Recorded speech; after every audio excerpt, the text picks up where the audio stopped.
Ladies and gentlemen, my guest, the chairman of the board, Francis Albert Sinatra.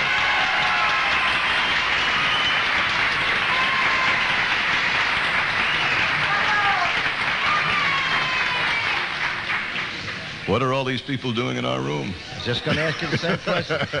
What are these people doing in my room? I see you have with you some charts. Obviously, you're on your way to a rehearsal. That's a lot of music. That's a lot of music. You have, over a few years, scribbled on a few charts in your lifetime. Sure. You worked with...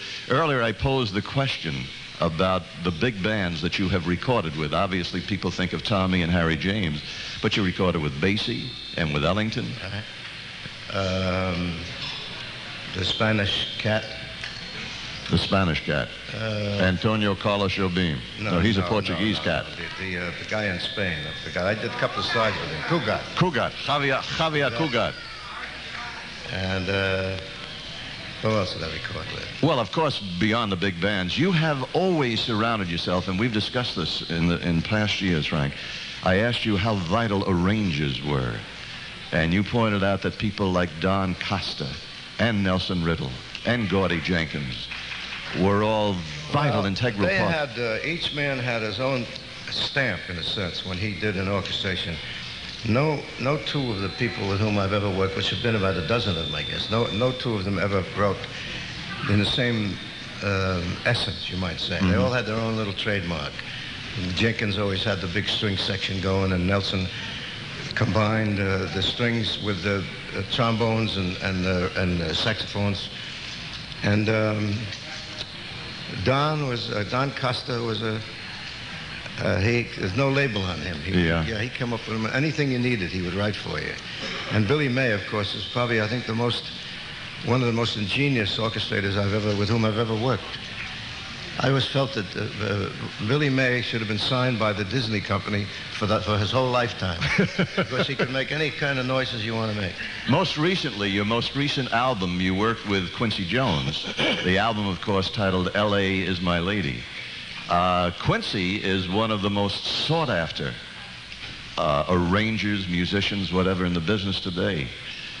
Well, he's had a lot of success, and obviously success is followed by people who want some more success. They figure that he can help them. Right. And Quincy is a most talented man. I've known him and worked with him a long time, many times. He's now become maybe one of the best producers of recordings. And all of the other technicalities about recording. He's so wise to all of that stuff. When you were doing the recording, that part of the recording session here in New York with Quincy on L.A. Is My Lady, I was at one of the sessions when Michael Jackson came in. And I remember you saying that you better take a picture with him so that your grandchildren, or else you wouldn't be able to go home. That's true. Yeah, that's true. If you didn't take a picture with Michael Jackson. I told the kids that, my kids, that Michael might come over to one of the record dates. And they said, we got to have a photograph. And I said, okay, we'll get you a photograph. Well, I guess like most of the youngsters are all pretty wild about Michael. Yeah. He's a nice boy, he really is. I don't think you dance quite the way Michael Jackson does. No, it's not possible. You haven't got those kind of genes to begin with. I was lucky to do what I did with Kelly, let alone with Michael Jackson. You had a pretty good tutor in Gene Kelly, though. Yeah.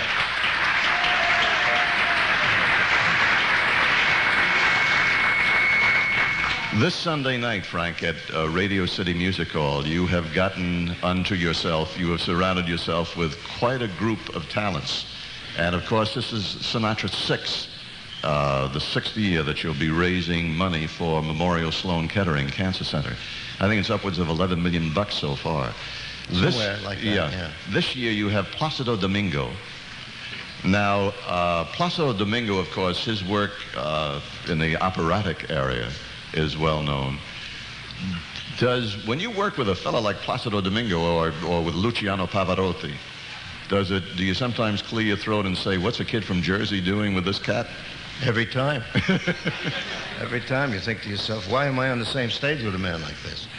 But in the case of Plácido, he does enough English music too, in English, and we should have a lot of opportunities to work together.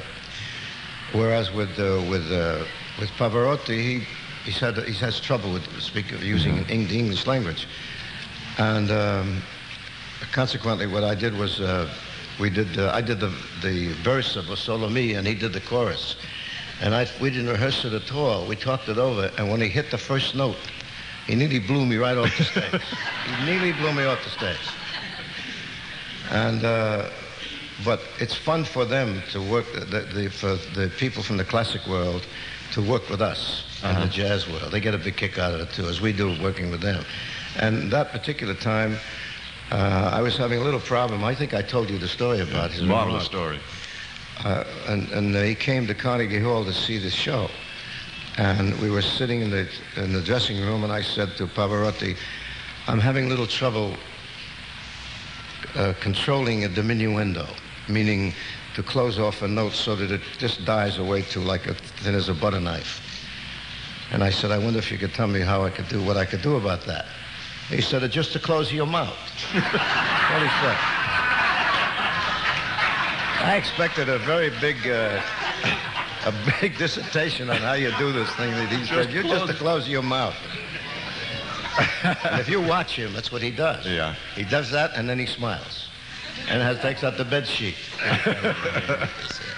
Also on the bill with you Sunday night, the gal they call the First Lady of Song, Ella Fitzgerald. I know you've been a Fitzgerald fan for these many years. Before she was even Fitzgerald. Oh, really? Well, she was still Barry.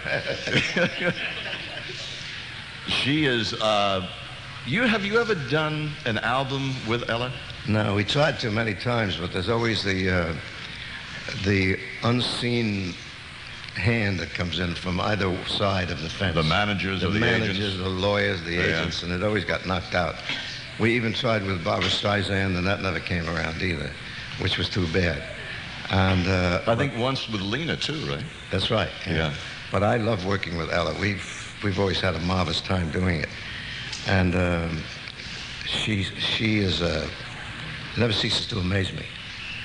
The instrument is just so marvelous. Her range and her sense of harmonics and different wonderful sounds that she makes.